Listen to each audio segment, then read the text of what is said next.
Marathi, the voice of Maharashtra.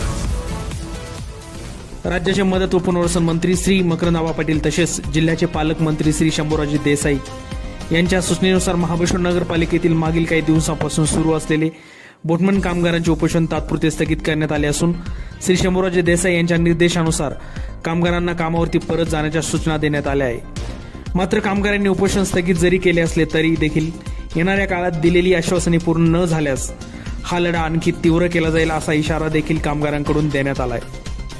उपोषण काळात पाठीशी ठामपणे उभे राहिलेल्या सर्वच पक्षांचे पदाधिकारी तसेच आजी माजी नगरसेवक, नगराध्यक्ष, त्याचप्रमाणे पत्रकार बांधवांचे देखील आभार बोटमन कामगारांकडून व्यक्त करण्यात आले आहे.